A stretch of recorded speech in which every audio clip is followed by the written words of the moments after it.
What'd you ever I know they had me fighting in an gay bar. S&M, In no, an an S&M bar. S&M bar, and they put that in Time magazine. Yes. Yeah, I sent them a letter. Wow, welcome to tabloids, Time. George, it's great to see you've been fighting at S&M bars and Yeah, everything since I've seen you last. Well, you know, it was hard to get the leather mask and the ball out of your mouth. So that was not true? No, that's not true. Not true.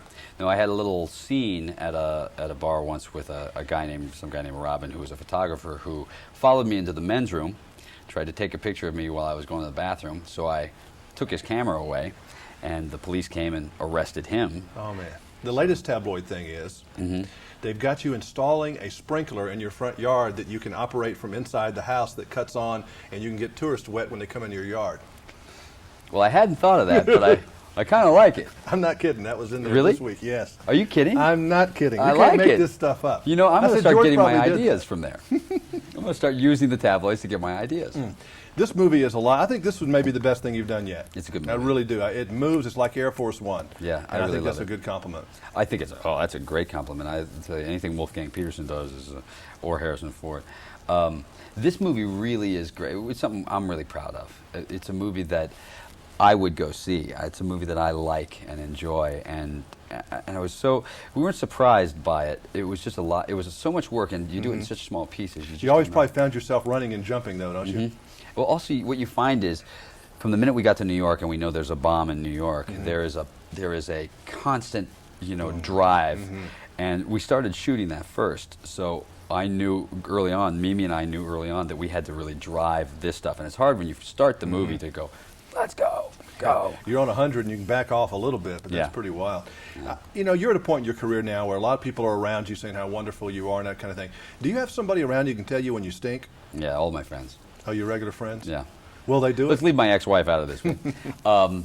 Yeah, that's pretty much what they do. All my buddies have been my buddies for 15 years. We call them the boys, and they're always around, and we play basketball together every Sunday and talk almost every day. And they're all the same guys. Do you ask them for criticism, or they offer it on their own? No, but they don't have to offer criticism. If you're talking about acting-wise, we've never gotten into that, because that's got to be your own barometer, acting-wise. But career-wise or life-wise, someone will come up and go, oh, you're the greatest, and your friends will go, yeah, you're the greatest, and you go, thank you. You're And a that's all you media need. darling, to be specific. That's what you're called many times. Right. Do Well, they call you darling, or just call you media darling?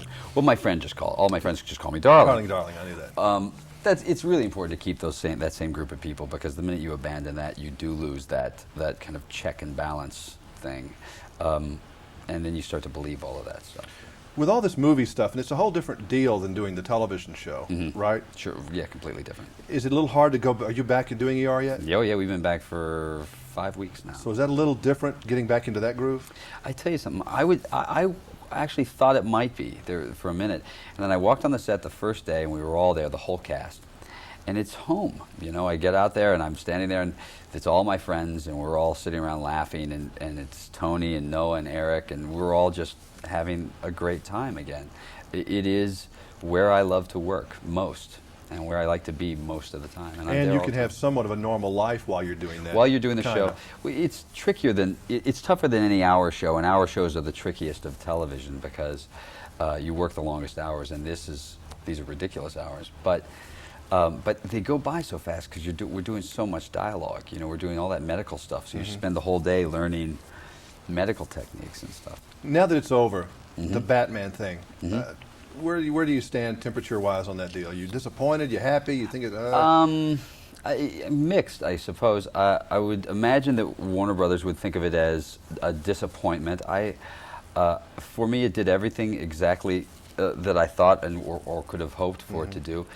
In my opinion, in the movie, I thought it fell short. I thought that, but on the other hand, it's the fourth, so I don't know if the fourth doesn't just automatically fall short anyway.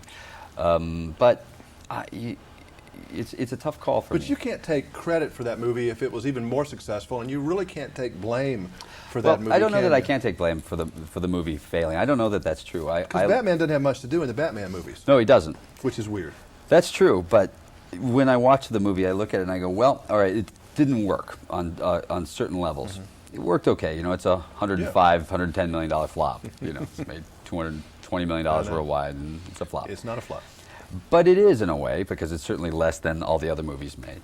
So you watch it and you go, I'm watching, I'm thinking, well, it doesn't work. And then I have to look around and not just look at everyone else, but look at myself too and say, well, it doesn't work. What else could I have done? I don't know yet what else I could have done, and I think it's going to take some time to figure it out. But I would imagine that I have some culpability in there somewhere, so I'll have to figure that out. That's a hard one to say, but this movie, it is a lot of you, and it's going to make it or break it. I think it's on your shoulders to It's some on my degree. shoulder, yeah. And this one, I think you can look in the mirror and say, okay, I did about as good as I can do on this. I did my job in this. I know that. I look at the movie and go, I like it. I think I missed a couple of scenes. You know, you'll look at it as an actor and go, I could have done that better. I could have done. But I like the movie. I like, and that's a real compliment to Mimi. She did a hell of a job. She really did. She took, you know, standard things like a car chase scene and made it something that we haven't seen maybe but a few times ever. You know, made it really exciting. And we don't like car chase scenes anymore because they're boring. And it was really exciting. And a lot of the stuff, I think it was a real thriller. And you're mean in this movie at times. Yeah, I Killer, like that. mean, bad guy. Not a darling at all. No, there's no darling. No darling in this movie. No. He's Macho Man. Sure. All right. Okay. Macho Man. That's me, damn Yeah, it. they've got you from the sprinkler story. I don't know which one it is, but it's one of the two that's out this week. Now, here's the funniest thing about that. See, because there's always like, or There's always sometimes, a seed of fruit. You got a new sprinkler in your yard? no, but I'm doing construction work at my house. And